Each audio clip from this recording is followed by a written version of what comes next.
So yes, moving on to question number 32. A 10-year-old girl has recurrent episodes of boils on the scalp. Recurrent episodes of boils on the scalp. The boils will subside with antibiotic therapy. Yes, see what this says. It says that it's a girl. Boils which are recurrent and on the scalp.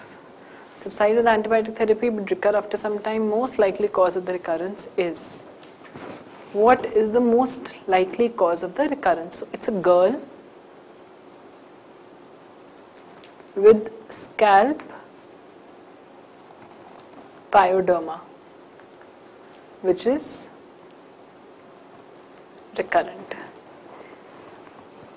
Will immunodeficiency syndrome cause boils only in the scalp?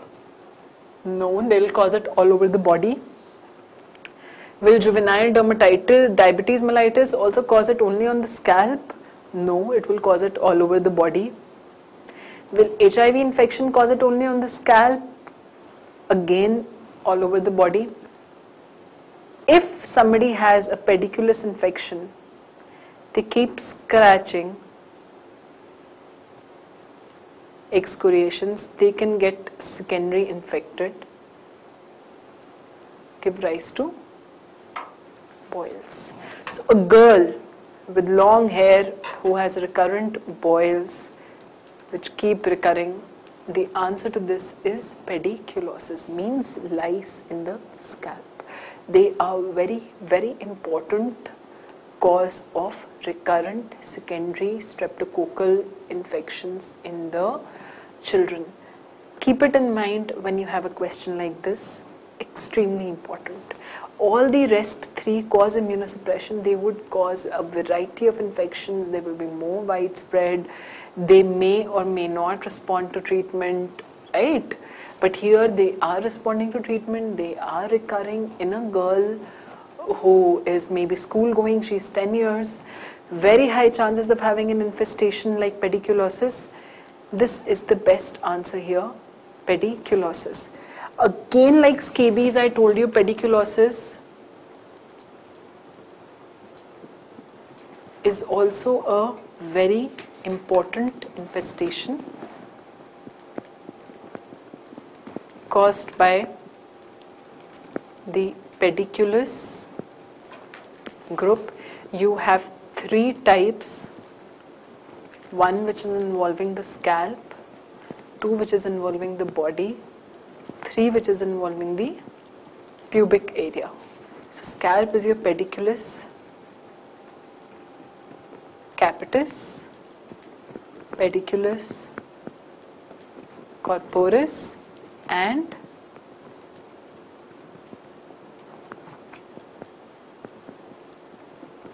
thyrus pubis.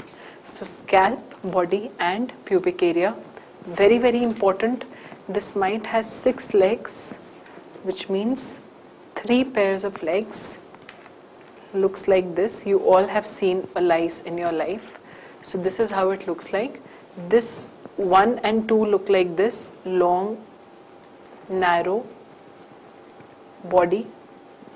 But this one is slightly short and broad with 3 legs which have prominent claws. So here the body is short and broad. Trust me, I am telling you because it is asked. Prominent claws. So this is the pubic area. See, because it has to catch on to the thick, coarse, curly pubic hair. So it has to have a body which is short and it has big claws from which it can catch the coarse pubic hair. So it has short, broad body, coarse claws, thyrus pubis.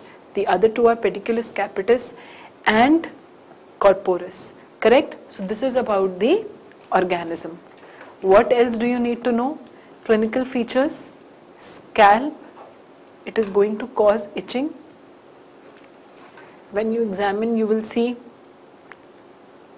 scratch marks or the excoriations plus secondary pyodermas, most commonly caused by streptococcus pyogenes plus occipital lymph node body. Again similar features, but here the lice lives in the seams of the clothes, not on the scalp. In the pubic area, again itching plus maculae, cerulae. These are the blood marks, like where they take a feed, there is some, like they suck blood from the body, so some amount of bruising happens around that region. So these are these blue macules in the area where it takes a feed. That is maculae cerulae. Here this is important, this is important, here this is very, very important. Here maculae cerulae is important. So you have to know the clinical feature, you have to know where the mice lives. Here it lives in the hair, here it lives in the hair, but here it lives in the clothes. And then you have these maculae cerulae, which are the blood marks, the bluish colored macules which you see in the areas where they take the blood meal. And here the itching that you have is due to a type 4 hypersensitivity response to the saliva. See, when they take a blood meal, a little of their saliva also enters into the body. Body mounts an immune response to the saliva, which causes the itching. So here the itching is due to type 4 Hs to the saliva. Very important question. So the clinical features are done, the itching is done. How do you diagnose?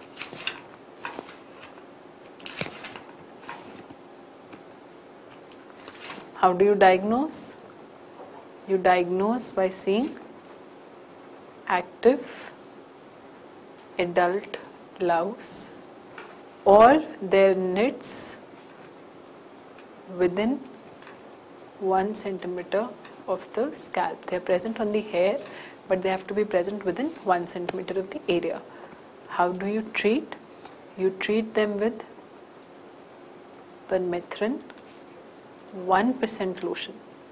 In scabies it was 5%, here it is 1%. Then you can also give oral ivermectin. Then you can also give oral cotrimoxazole. This kills the, along with the blood meal, when the louse takes the blood meal, this goes into the GIT. So this kills the GIT bacteria. The louse cannot survive. That is also killed. So treatment of choice is permethrin, but questions are also asked on oral ivermectin and oral cotrimoxazole along with its mechanism of action. So you have to know all of this. Cause of recurrent boils, treatment.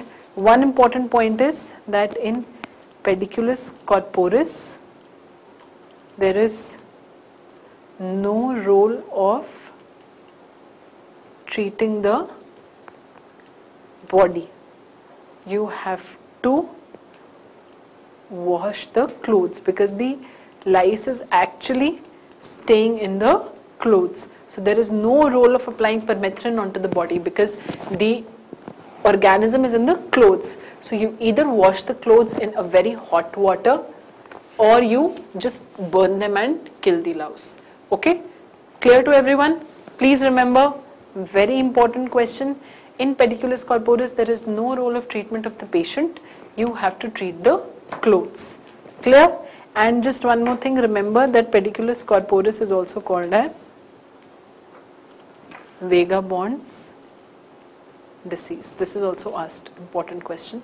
It is also called as vagabond disease. Clear to everyone? I'm sure you've all now understood. All questions related to pediculosis you can answer from here. Please remember, scabies and pediculosis are very important topics. You have to know them. Now, question number 33. A 5-year-old girl has scattered 1 to 3 millimeter light brown macules on her face, trunk, macules, face, trunk and extremities. These macules become more numerous in the summer months but fade over in the winter. What is this?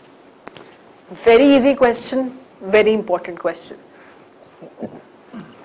If it is a hyperpigmented macule, it is a hyperpigmented macule which increases in summers and decreases in winters. That is what the question is telling you. So it definitely cannot be vitiligo, right? Vitiligo is depigmented. Melasma is found in the older age group, seen generally on the face, stays the same during the summer and the winter, not melasma. Now you have a doubt between freckle and lentigine. So a freckle and a lentigine. What is a freckle? Both of these are hyperpigmented macules found on photo-exposed more than protected. This is found all over the body, not on mucosa. This can be found on the mucosa also. Then these will increase in summers and decrease in winters. This will be same in all seasons. Then you do the histopath. In the histopath you see that the number of melanocytes is normal. It is the size of the giant melanosomes, means your melanosomes, the organelles in which you have the melanin stored, they are bigger. So you have giant melanosomes. What do you see? You see here the number of melanocytes is increased. So that is the difference between a freckle and a lentigine. Very important. Please remember these differences, extremely important. Lentigines are also called as lentigo. So don't confuse if a question says lentigo. This is the freckle, this is the lentigine, this is also called as ephilids. So if some question has ephilids in it, then also it's a lentigo. Between freckle and lentigine, please important, this is a very important question. A freckle and a lentigine. Both are hyperpigmented, but in one it is more dependent on the sun, so it will increase in the summer, decrease in the winter. The other one will be same, and in the histopath, number of melanocytes will be normal in a freckle, only the melanin content will be higher, while in a lentigo, melanocytes will be more. Clearer to everyone? No doubt in it now? Good. Should we move to the next question? Yes, before we move to the next question, I have an image. See, this is how freckles look like. If such an image is given to you in the exam, then also you can identify multiple light brown, well-defined to ill-defined macules on the face. You must have seen it in someone around you. It is a very common thing. Freckles, right? Clear? So if such an image is also given, you can identify? Yes, you can. Good.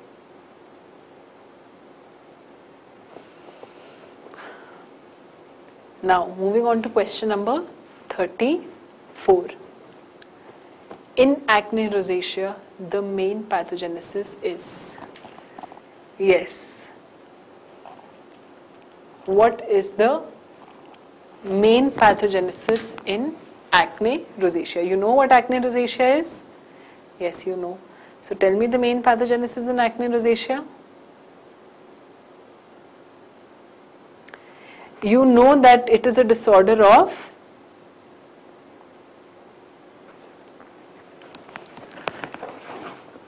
actually, you know what, the pathogenesis is not even known to me. As a dermatologist also, I go through millions of articles on rosacea, but nobody exactly knows what the pathogenesis is. Yes, it's a disorder of the sebaceous glands, that we know, But what actually happens to the sebaceous glands, what actually happens to the blood vessels around it, nobody really knows that. This is still in the process of research. So the main pathogenesis is unknown. Right? We'll just read acne rosacea in a little detail because this is a very important question. Every year there is one question on this. Yes, this is a disorder of sebaceous glands and the blood vessels around it, but exact pathogenesis is unknown. Sebum production is normal. Clinical feature, generally seen in women, middle age. You see flushing, means redness.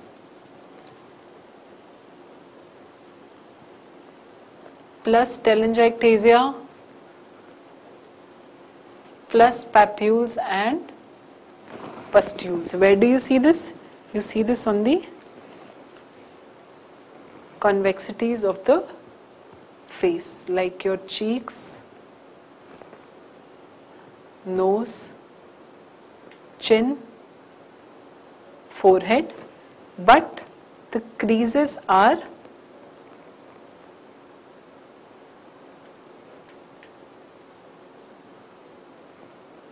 not involved. And what does you never see? You never see any comedones or vesicles. This is also asked in the questions. So here they will ask you this, this, this. Very, very important. Sometimes eyes can also be involved. Ocular involvement can be there in form of uveitis and conjunctivitis. Then what does the patient complain of?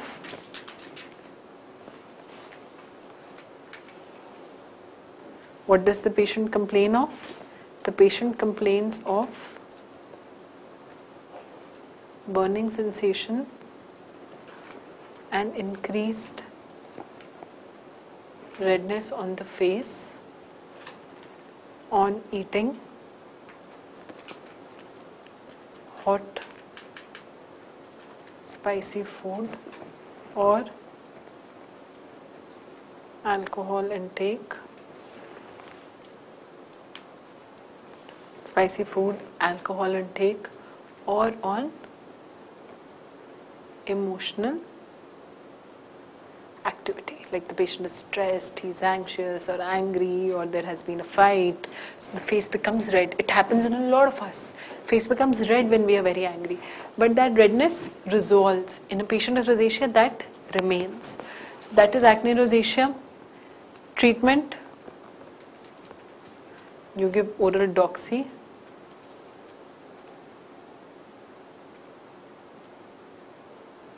azithro with some topicals.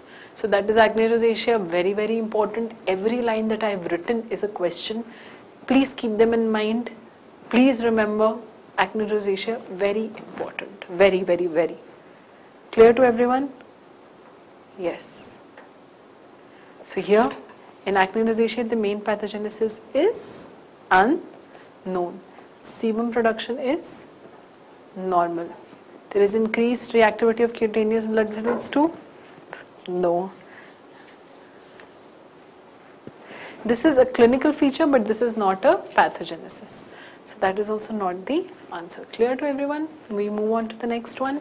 Question number 35. A 25-year-old female, read it for yourself, then we'll read it together.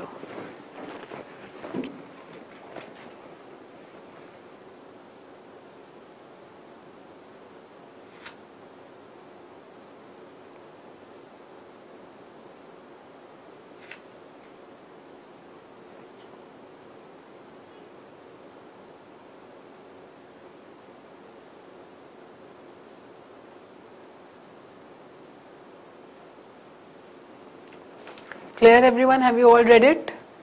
Yes.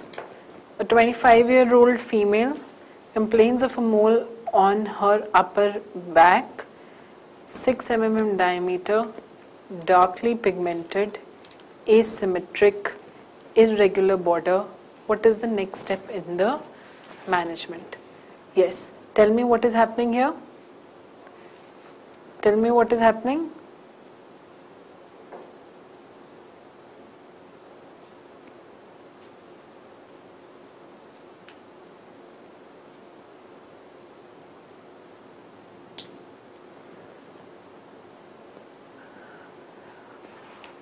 What is happening here? It is a female who has a mole. Now that mole is undergoing changes. Changes are suggestive of a malignant transformation. So if something is having a malignant transformation, will you ask the patient to avoid sunlight? No, I'll as it is ask her to avoid sunlight if she has a mole. That is not the step here that I will do. Follow the lesion for any evidence of growth. Obtain metastasis. These both things you would do in a normal mole. In a normal mole, you will ask the patient to avoid sunlight, ask the patient to follow it up for any irregularities. But in case that has already developed, then I will do a full thickness excisional biopsy to look for any melanoma, to look for any malignant change. This is going to be my next step in the excision biopsy. Okay? Clear to everyone? Once I take the biopsy, I make the diagnosis, I see that there is a malignant change, then I do a metastatic workup, if at all there is. And once I am complete with my metastatic workup, I do the TNM staging of the tumor, I proceed with initiation of treatment. Clear? That is how the protocol is. Please remember, whenever there is a doubt, the first thing that you do is to make a diagnosis to clear that doubt. And the only way to make the diagnosis is to do a skin biopsy. Clear? So here the answer is full thickness excision biopsy, followed by the next step to be the metastatic workup. These two things will be in a normal mole. I have an image here to tell you when do you suspect that there is a malignant change. You do the A, B, C, D, E of the mole.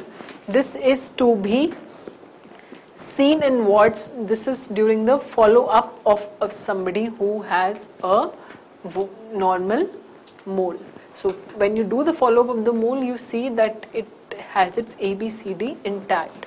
But in case it's getting asymmetrical with irregular border, uneven color, large diameter, then you suspect a malignant change and you evaluate the patient accordingly. Clear? Please remember, they sometimes ask you in all except form, all of these are features suggestive of malignant transformation except or correct matching. So A for asymmetry, B for border, color, diameter and evolution of the lesion. Clear to everyone? You will all get it right now. Please remember this A, B, C, D of the melanoma ward. Clear? Yes, no? Good. Should we move ahead? Right. Now identify this lesion. What is this lesion?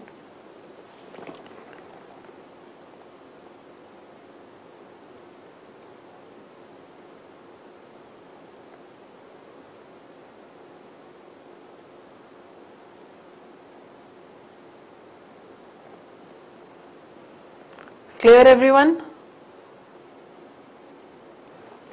Yes. What is the lesion? What do you see in this image here? What do you see in this image? You see a yellowish plaque with irregular nodular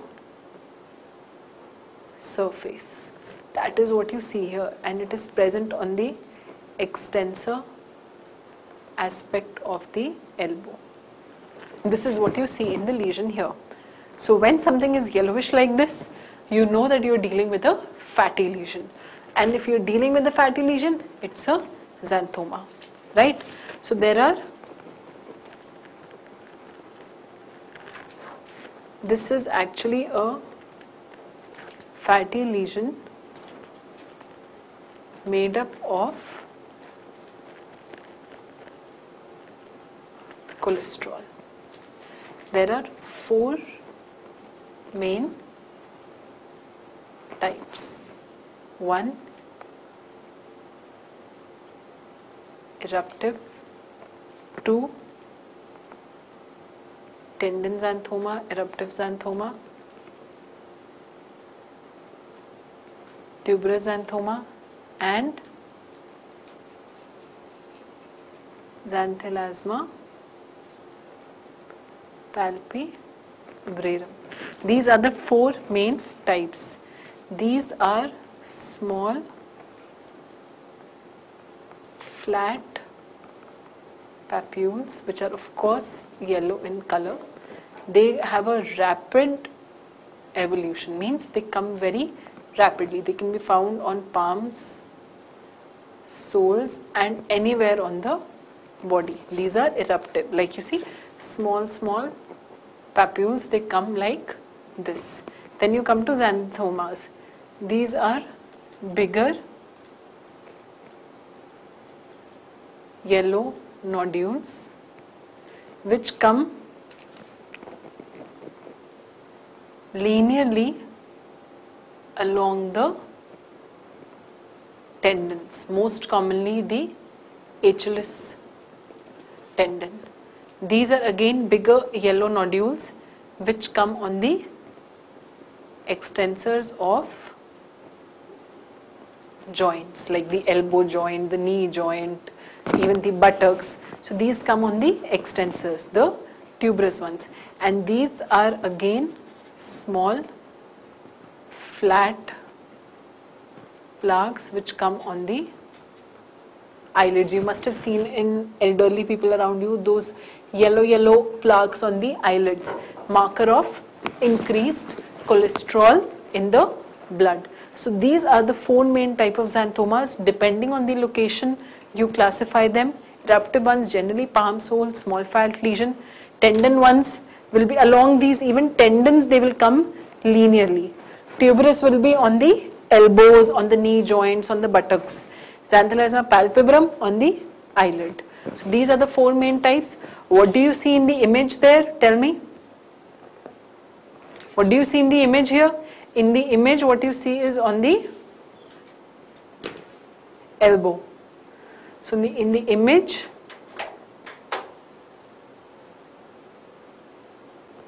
so coming back to the image, from the 4 types that we just studied, you now see what the image tells about. In this image, the lesion is on the extensor aspect of the elbow. So now tell me which of these? This is the tuberous xanthoma. Clear to everyone? All these are seen basically in disorders which have hypercholesterolemia. You have inherited disorders of hypercholesterolemia. You also have dyslipidemia that comes with age. So in the inherited disorders, you have the hyperlipoproteinemia 1, 2, 3, 4, those 4 types. Different one comes in those. You must have read them in biochemistry. Not very important from MCQ purpose, but important in terms of the diagnosis of the type of xanthoma in age. So moving on to the next question, question number 37. Please read this and tell me what it is.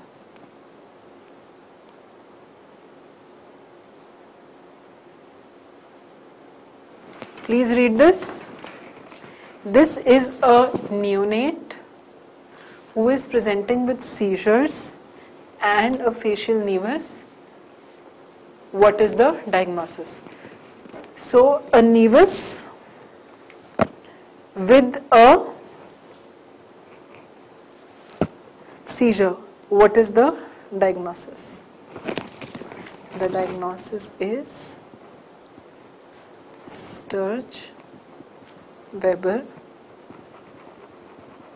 syndrome. Here, what you have here have a port wine stain with contralateral seizures, means you have seizures on the contralateral side. Like if this is right, then this will be left. So this is Sturge-Weber syndrome. This is because there is a capillary malformation in the brain also. So when there is a capillary malformation in the brain, it will cause some defect in the brain which will cause seizures, but seizures will come on the opposite side because a right side of the brain will control the left. So there will be seizures, but on the contralateral side. Generally the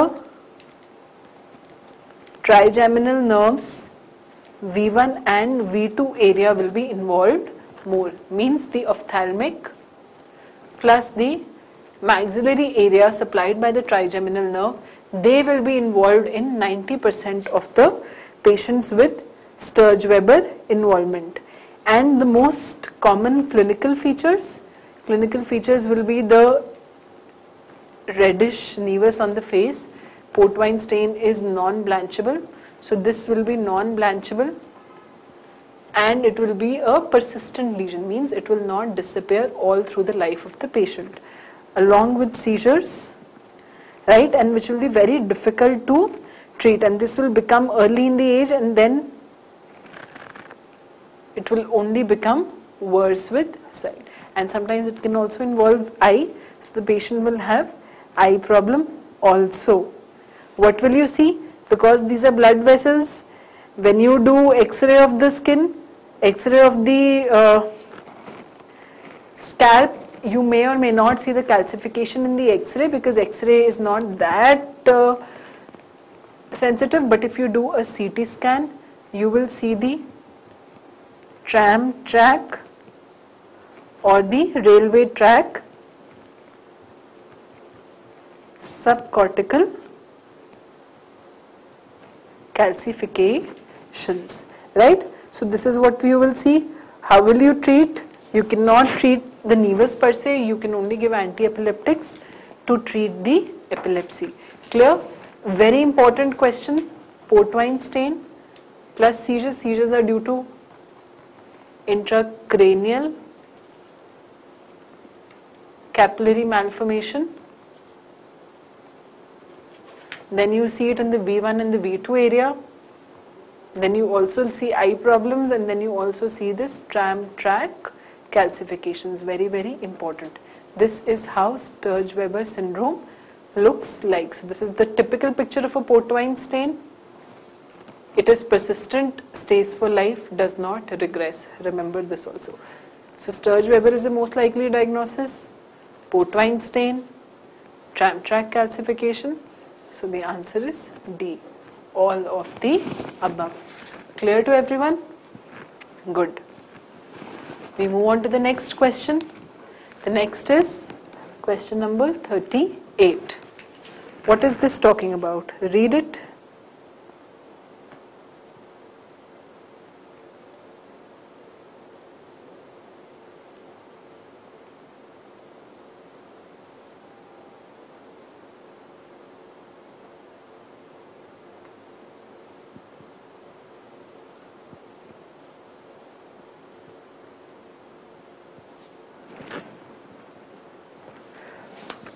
Read it.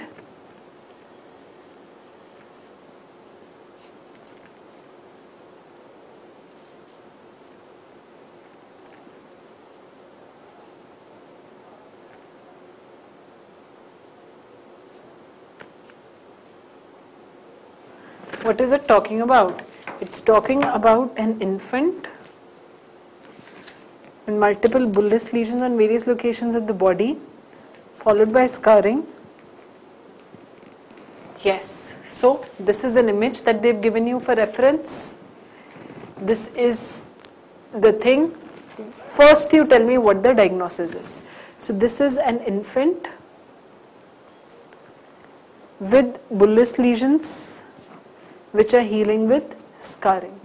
So an infant who has bullous lesions which heal with scarring, the diagnosis I am sure you all can make is epidermolysis bullosa, right? The diagnosis here is epidermolysis bullosa. Now let's read EB in detail. So this is epidermolysis bullosa. This is a genetic defect in the gene, presents in infants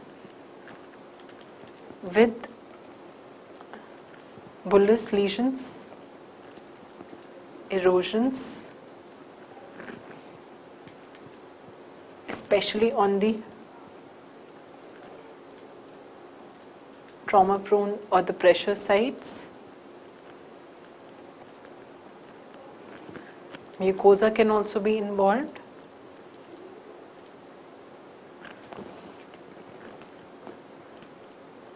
Three types mainly.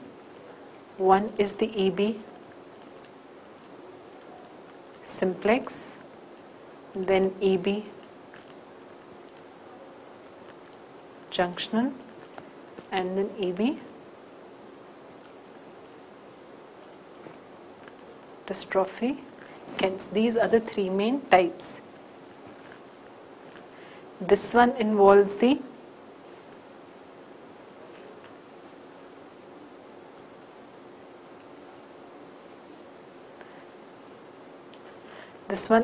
mainly the epidermis. This one involves the dermoepidermal junction, and this one involves the dermis. So, where in epidermis does it affect? It affects keratin 5 and 14 in the stratum basale. Then this involves laminin alpha. This involves collagen 7 of the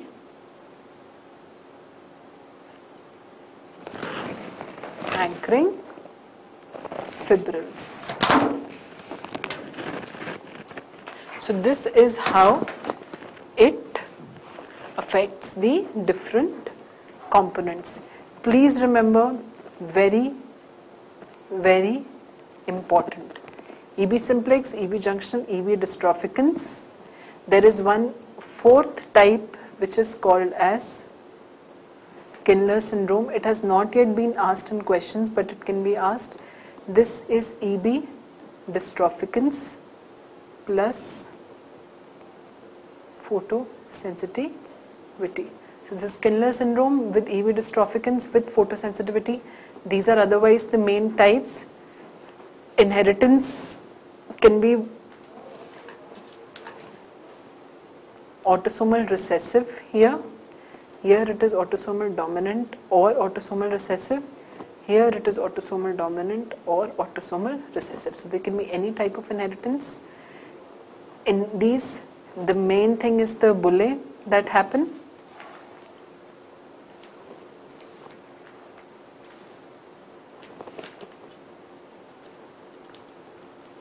DIF is negative. Investigation of choices. Immune, electron, microscopy. This is the investigation of choice. And treatment is no cure, symptomatic treatment. Sometime in future maybe gene therapy can work. So this is also asked, gene therapy is effective in.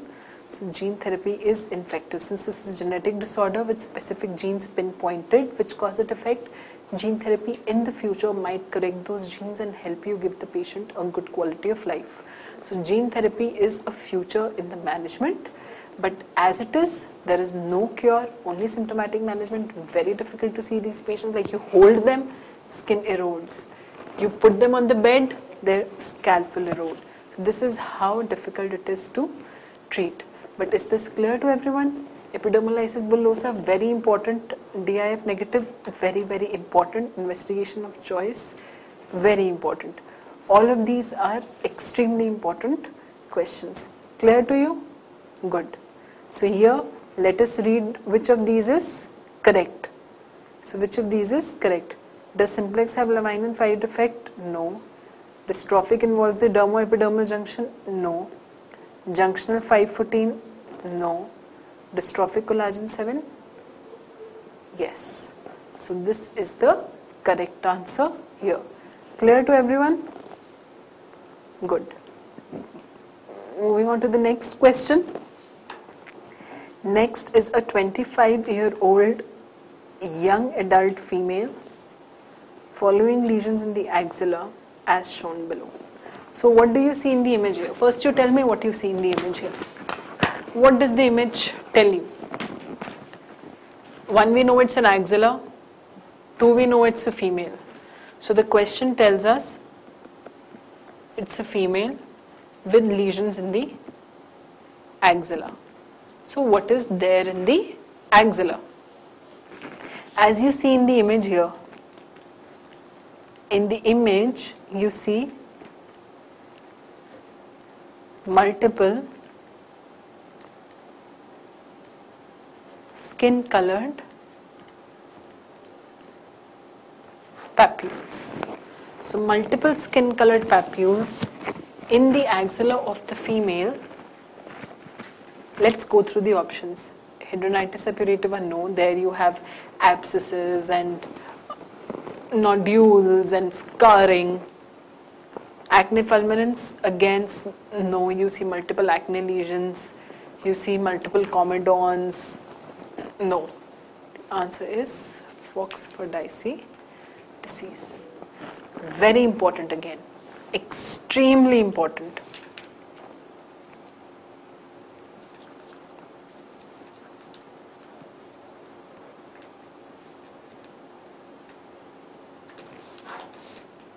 This is they can even ask you this affects which gland. So this is a disorder of apocrine glands. It is actually a blockage of these. So this is also called as apocrine malaria. Sites where you have the apocrine glands, that is the axillae, the groin and the nipple areola complex. Clinical feature: multiple skin colored follicular papules which itch on emotional stimuli. That is how the apocrine glands function. Multiple skin colored papules are generally seen in females after puberty, because that is when the apocrine glands become active. Every question on Fordyce disease will be on a female because it is 9 times more common in women, and since the apocrine glands are androgen dependent, they become active after puberty. So the disorder will generally be in someone who is after 16 or 17 years of age. So it will be a 20-year-old, 25-year-old female who has these multiple skin colored papules in the axillae, groin or the nipple areola, which are otherwise asymptomatic, but they start itching on emotional triggers, because that is how the apocrine glands function. Also called as apocrine malaria, Fordyce disease. There is no treatment for it, period. Image, typical image is given to you. Every question on Fordyce disease will have this kind of an image, because this is how they typically look like: skin colored follicular papules. Even if you cannot make out that they are exactly around the hair follicle, still they will look like this only. You will see these multiple skin colored papules. How will hidradenitis suppurativa look like? Hidradenitis suppurativa will also affect the axilla, groin and the nipple areola, because this is also a disorder of the apocrine glands. But here you will have multiple nodules, abscesses and scarring. This will also come post puberty. Acne fulminans and acne conglobata will have again large nodules and cyst, and it will be very painful, but you will also see comedons along with it. So this will be different, this will be different, this will be different, and these will be present all over the body. These will have their specific sites. Okay, so this is how it will look like. Clear to everyone?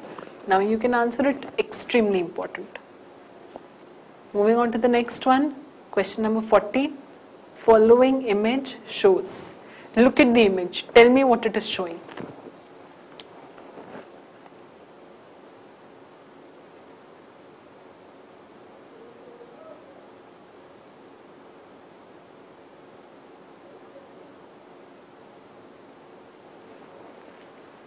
The following image shows. What is the image showing? Look at these things.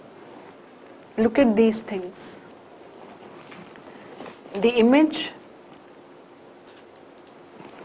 tells you that there are multiple bullae and erosions, right? And some areas of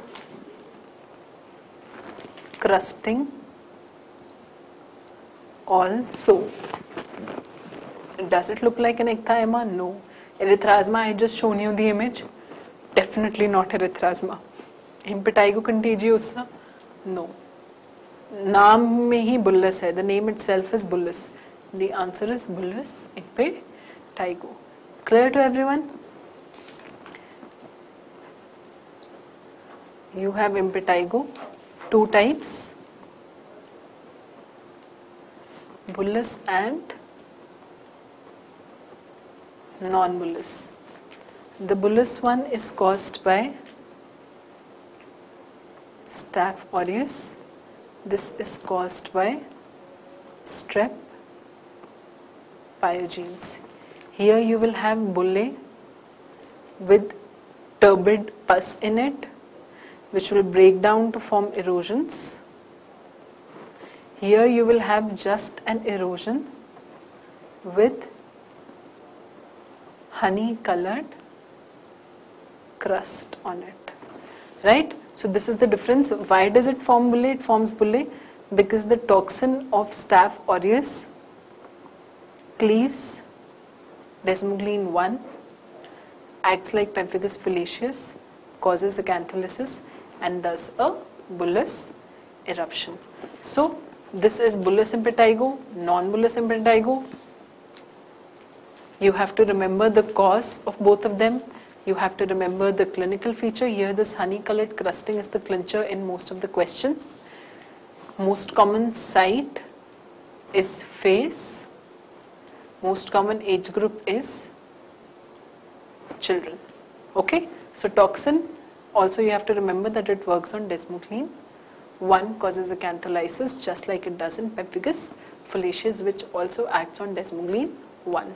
So bullous impetigo and non-bullous impetigo. Treatment for limited lesions is a topical antibiotic. For more extensive lesions, given oral antibiotic. Clear to all? In that image, so now you know this is bullous impetigo. What they could have done is, they could have given you an image like this and they could have asked you the causative organism also. So the causative organism in this is coagulase positive Staph aureus. Clear? Good. How would an ecthyma looks like? Ecthyma is a deeper impetigo. This will look like an ulcer and this will heal with scarring. Cause is both staph and strep. Both can cause ecthyma. Erythrasma we have just seen in the previous question. Impetigo contagiosa, I have told you, will look like the honey colored crusted erosions. Clear? Good. Now next question.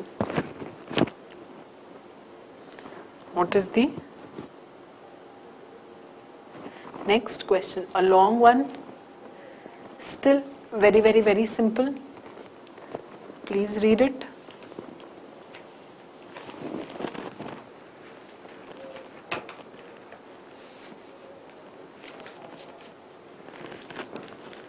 This is a child comes with freckles, telangiectasias, angiomas, photosensitivity, ataxia, hypogonadism.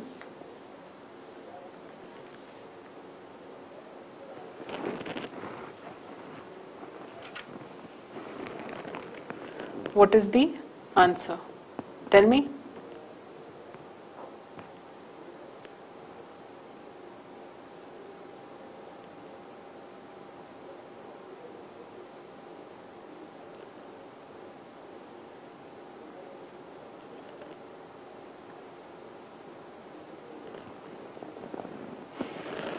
Tell me, what is the answer?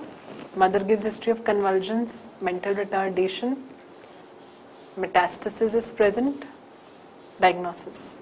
Exact typical description of this disorder is the one which is given in this question. Absolutely how it looks like. Very, very important points about this question are freckles, photosensitivity, convulsions and metastasis. What is the answer? I am sure all of you know it. This is the typical description of a disorder which is xeroderma pigmentosum. The exact clinical features which I would have otherwise told you are listed in the question. You have skin involvement plus eye involvement plus CNS hypogonadism. These are additional features. What you need to remember is mainly skin. Skin has freckles, xerosis, photosensitivity plus skin, tumors, BCC, SCC, everything can come in it, right? So you have to remember the typical skin features, the rest all is additional. Diagnosis is primarily based on how the patient looks like. In this image also, if you see these multiple freckles on the face of the patient.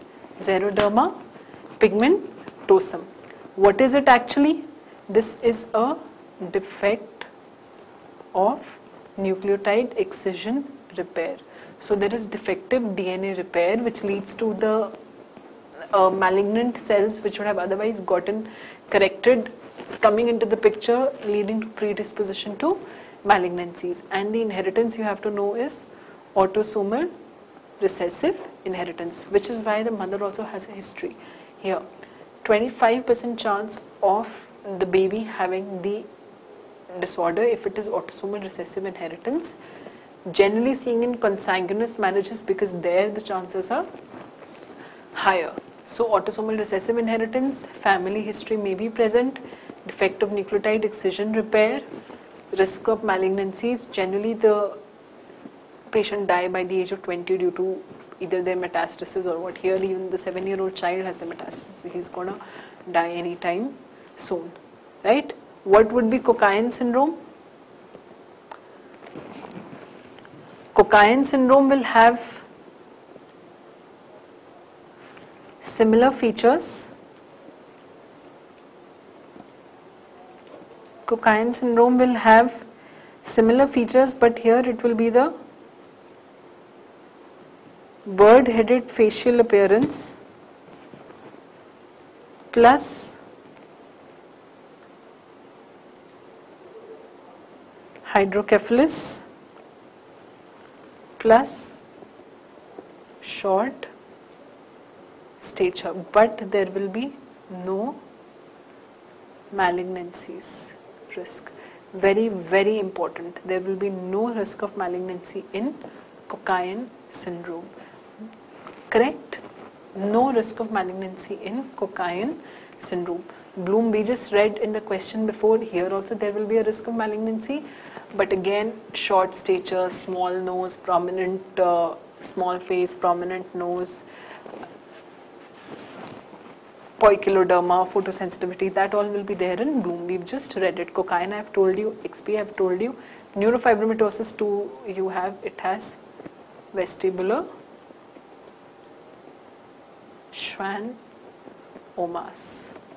right? So neurofibromatosis 2 has this. So you also have to know all the other options. one question on one option means that rest 3 also you are supposed to know. They can be asked in any of the future exams. This is question number 41, the answer to which is XP. Clear? Yes, good. So now we move on to the next one. What is this talking about? Look at the image. Look at the image.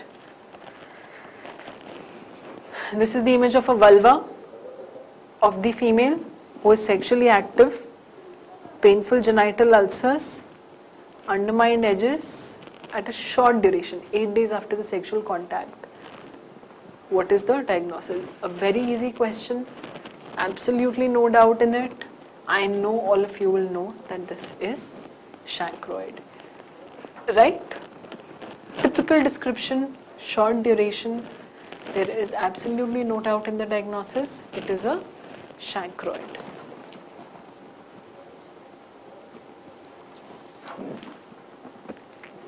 You have to know that this is a genital ulcer disease caused by Haemophilus ducreyi. Short incubation period, 3 to 7 days incubation period.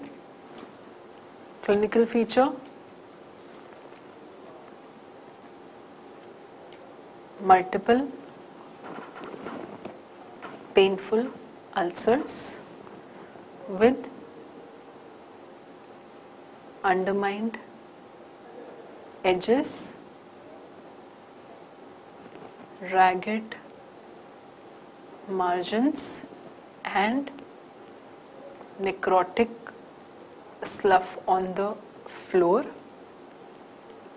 with bilateral painful inguinal lymph nodes. What will be the gram stain show? The gram stain will show the school of fish or railroad appearance. Treatment of choice, azithromycin 1 gram stat. Typical thing about chancroid, every question you can solve from here. Every of this is asked. Very, very important. Multiple painful, undermined edges, ragged margins, necrotic floor, bilateral painful lymph nodes, gram stain, the mucosa, there will be bacteria along the mucosa. These are actually cocobacilli, so they will be present along the mucous threads in the ulcer, giving you the school of fish appearance or the railroad appearance. Treatment of choice, tablet azithromycin 1 gram stat. If I were to show you a typical picture, then that is how it is shown in the question here. This is the typical image. You can make out that these are deep ulcers with yellow necrotic slough on the surface. Even if I didn't have this image, then also the text itself was sufficient to make a diagnosis. Text is so typical. Even if the text was not given and the image was given, then this is how it looks like. You see that there are multiple irregular ragged margins, necrotic slough on the base, chancroid. How would herpes look like? Herpes would be more of erosions, not ulcers, and they will also be painful. They will also be associated with bilateral lymphadenopathy. So here there are ulcers, they are not erosions. If it was erosions, then it would have been herpes. They are more superficial, and you can also sometimes have intact vesicles. So that is how herpes would look like.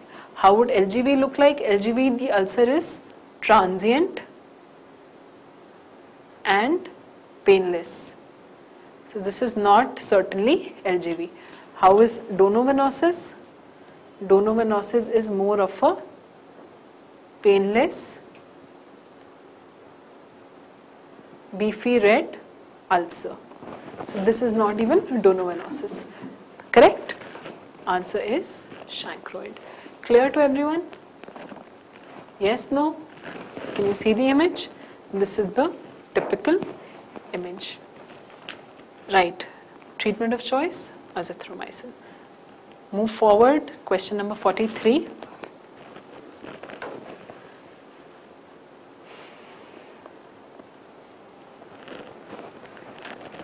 A patient presents with some fungating lesion on the leg since 3 weeks. These inclusion bodies are seen. What is the diagnosis?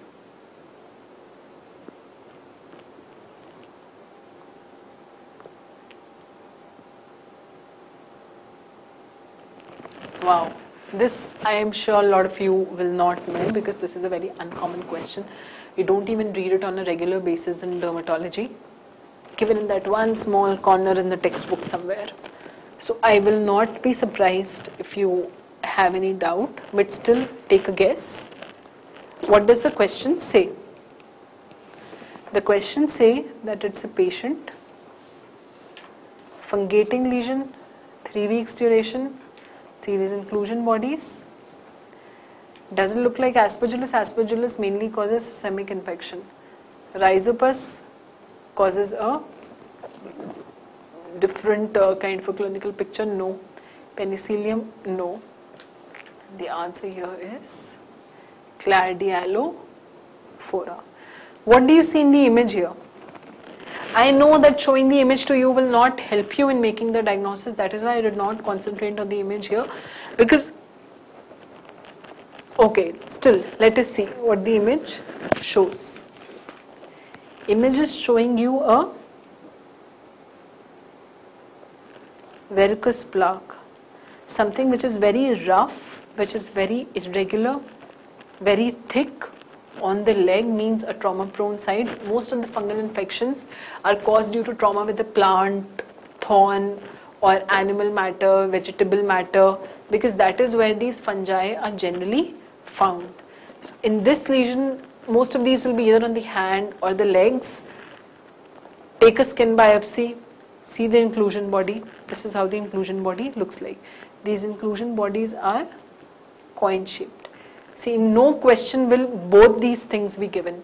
A question will either have the clinical picture or the histopath. Why have I given you both these pictures in your paper? So that you have the idea of how it actually looks like. So these are coin-shaped inclusion bodies.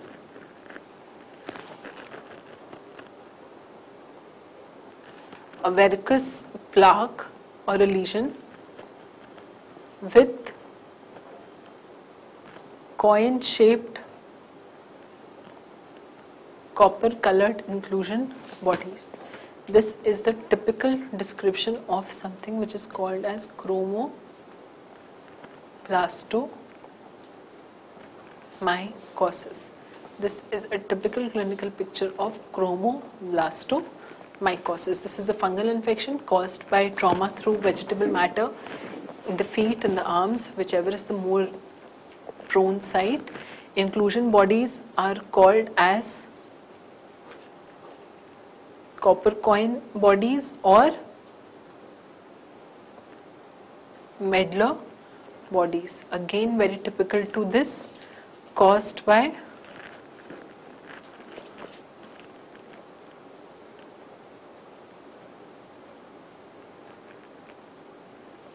see, it's a very tongue twister. Cladophalophora. Okay. Some others can also cause it. Others that can cause it are the other species, Fonsecia and Rhinocladiella. Ignore this. Just remember Cladialophora. Treatment is itraconazole. Since it's a systemic fungal infection, you treat with itraconazole. When you do a skin biopsy, then you see these copper inclusion bodies or medlar bodies. Treatment of choice, itraconazole. Clear to everyone? Look at the image again. We'll see the image again. This is this verrucous plaque, rough, thickened skin over it, copper colored inclusion bodies. Answer is C. Gladiolophialophora. Clear? It's a difficult question, but yes, you should know it. In future, if it is asked, you can answer.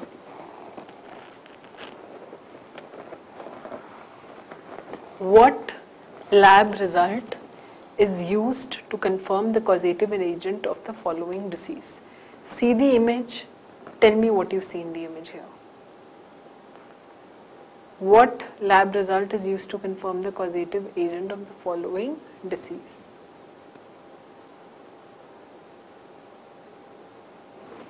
What do you see here? You see that it's a baby.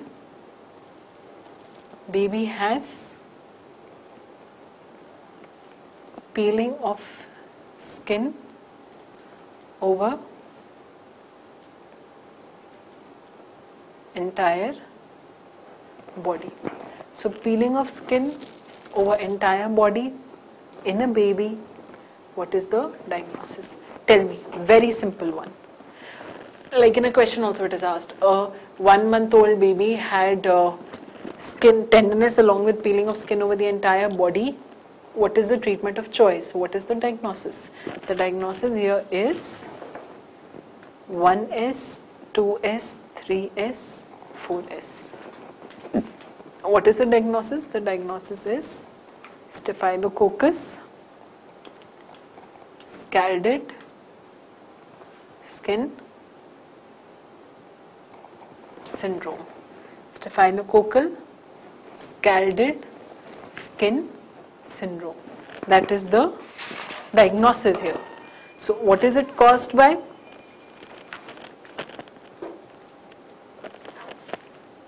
This is Staphylococcus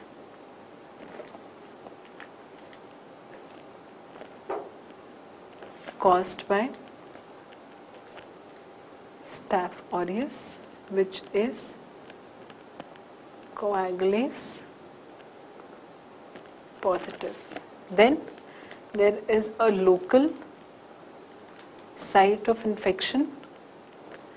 There is bacteria, there is toxin production, gets hematogenously disseminated, leads to peeling over entire body. Like I told you in bullous impetigo, same thing here. This cleaves DSG1 and there is peeling over the entire body. Treatment of choice is vancomycin. Clear? There will always be a baby who has either otitis externa or some bullous lesion or a pustular lesion somewhere on the body. Toxin is produced locally and then it disseminates over the entire body. So Staph aureus will not be found at other sites. It will only be found at the local site. Everywhere else it is just the toxin. Clear to you? No doubt in this? This is also called as Ritter's disease. This is also asked in the MCQ, Ritter's disease. Clear to everyone? So, the answer here is D. Coagulase production. Identify the disease and only then do you know the organism, only then do you know the lab test. Clear? Good. Should we move to the next one? Right. So this is question number 45. So question number 45.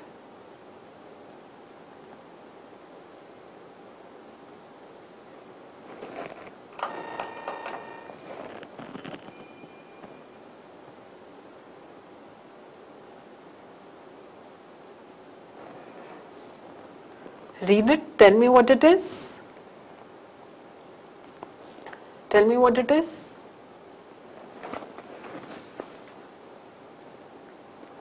"38-year-old male, pruritic papillovesicular lesion in the buttock. Biopsy was taken, HP slide is given below." Yes, so 38-year-old man with papillovesicular lesions on the buttocks.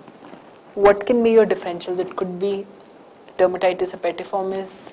It could even be nothing else, because nowhere else do you see papillovesicular lesions. So yes, we have the hint already. I also discussed it in the previous question on bullous mephigoid, that this is how DH manifest: papillovesicular lesions with intense pruritus on the buttocks. What does the histopath show you? Look at the histopath image here. Look at the histopath image.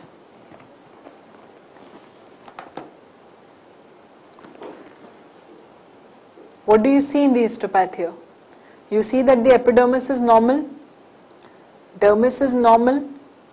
Here, look here. See these things. See this? You see the papillae have some infiltrate and cleft. If such an image was given, if such a histopath image was given, then also you could have made the diagnosis without anything given in the text, because this is such a typical image of the disease in question. I am sure you have no doubts on it. Let's discuss dermatitis herpetiformis. This is an autoimmune vesiculobullous disease, right? What is the antigen? Antigen is transglutaminase 2 enzyme. Antibodies here are the IgA type, associated with celiac disease or the gluten sensitive enteropathy.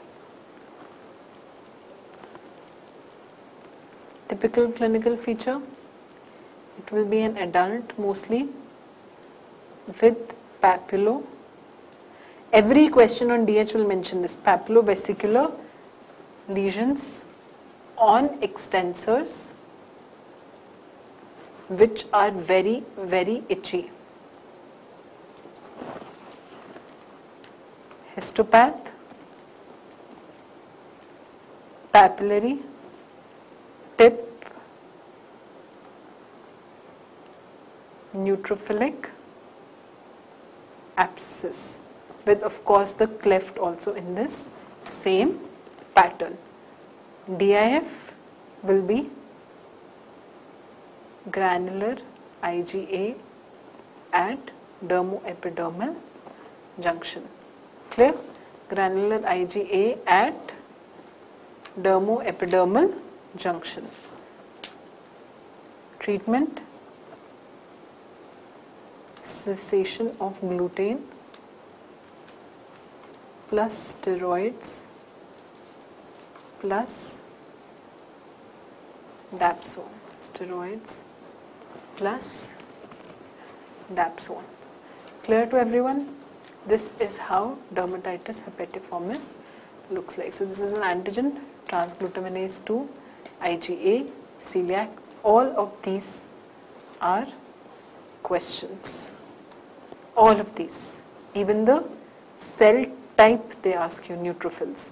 Granular IgA, very, very, very important. Cessation of gluten, steroids, dapsones. Everything here in dermatitis herpetiformis is so important. Right? Clear to you all? Now you can answer all the questions on dermatitis herpetiformis. There are no doubts in this. Look at this. I have put a clinical picture for you. This is a man who has these papillovesicular lesions which are very itchy on the extensors of the elbows and the arms. Exactly how DH would look like. Then I have this clearer histopath. In that image it may not be so clear, but you see this.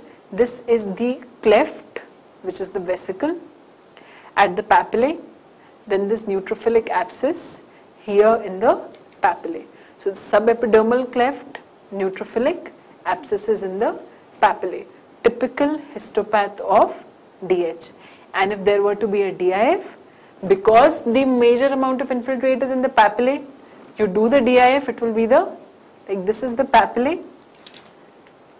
DIF will be positive at the dermoepidermal junction here, right? And if you were to see it in dark DIF, then you will see it as only this kind of positivity. So this is the granular IgA. Clear to everyone? Very important. DIF finding is very, very important. They will ask you at least every alternate year about DH.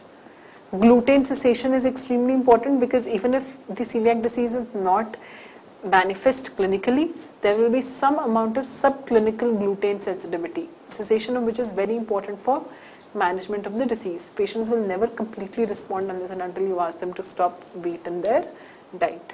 Now, just one more thing. Where is gluten found? Gluten is found in wheat, oat, rye and barley. So patient can't eat this. What can the patient eat? Patient can eat corn, rice, ragi and pulses. So very importantly, please remember what is gluten free and what is not. Right? This is also an important question. It is asked. Have you all followed this? Good. So we move on to the next one. What does the image show here?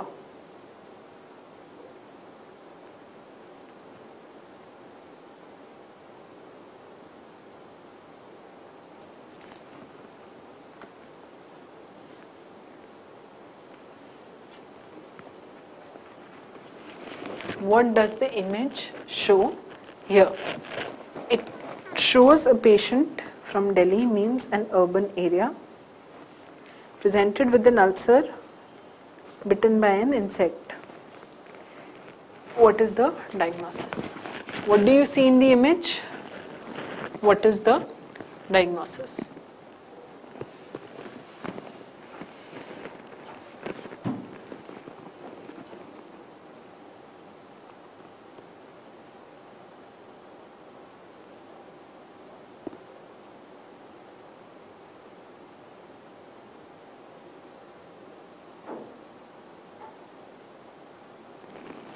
Yes, on this face, what do you see?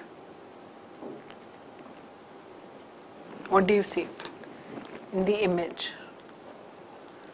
One, you see a central ulcer with peripheral pink scarring. If you see it in the transverse section, then it looks like this, right? So there is scarring here plus a central ulcer. What is this? Is this allergic dermatitis? No. Yes, sometimes an insect bite can cause dermatitis, but it is not allergic dermatitis. Does it look like scabies? No, no, there are no papules, no burrows. Face is generally not involved in adults, not scabies. Urticaria would be a wheal like I showed you in the images in the previous question. No.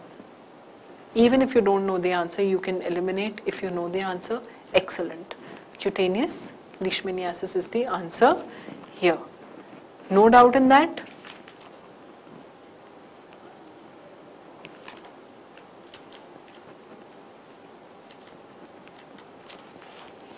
This is caused by bite of sandfly, also called as phlebotomus, caused by Leishmania major or Leishmania tropica. Then generally on exposed parts where the sandfly can bite. Looks like an ulcer in which central part is the ulcer and periphery is the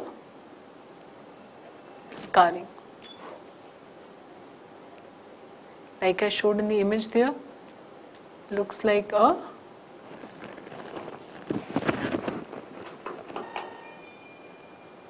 volcano.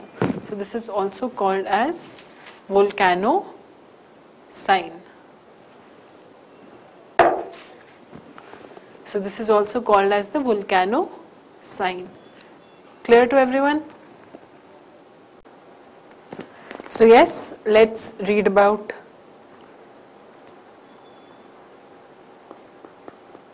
leishmaniasis. This is caused by Leishmania tropica or Leishmania major. How is this transmitted? This is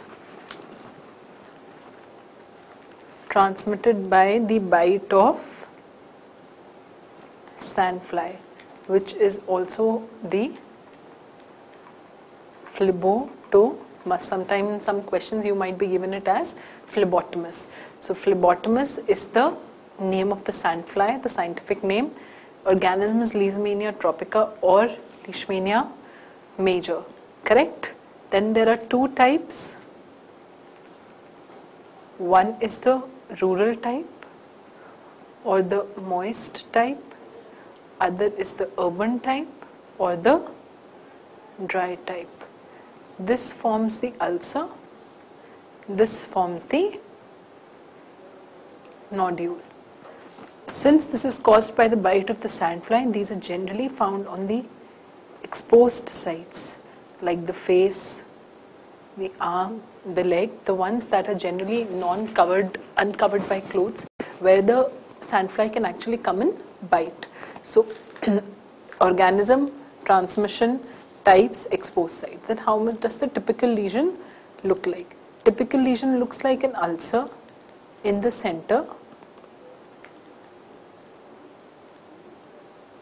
surrounded by erythema and scarring. So this is like typically in the image there will be an ulcer here, this will be an ulcer, and here there will be erythema or scarring. So this is how it will look like. If I see it in the transverse section, then in the transverse section it will look like this. Here is the ulcer and here is the scarring. What does this actually look like? This actually looks like a volcano. So this is also called as the volcano sign. Clear? The volcano sign.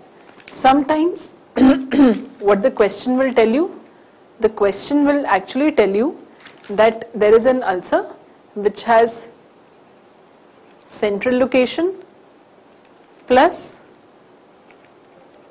peripheral scarring. Then the answer is leishmaniasis. Sometimes the question will just say there is a central scarring with peripheral crusting or activity. In that case, what is the diagnosis? In that case, the diagnosis is a form of cutaneous tuberculosis, which is lupus vulgaris. Please remember, all of these can be just asked in a line. So you have to know that the ulcer in the center with scarring in the periphery is leishmaniasis. Ulcer or maybe an active edge with scarring in the center is lupus vulgaris. Clear? This is just a one-liner, but a one-liner important to notice the respective locations. So this is leishmaniasis, volcano sign, organism, sandfly. Coming back to the question, look at the question here. In the question there is an ulcer in the center with peripheral scarring, and the ulcer has these raised margins, looks like a volcano. Sometimes given an image like this, it can just be asked what sign is this, then you know that this sign is the volcano sign, leishmaniasis. Answer here is leishmaniasis. Clear to everybody? Right? Good. Next question. The next question is that of an image. There is nothing in the text here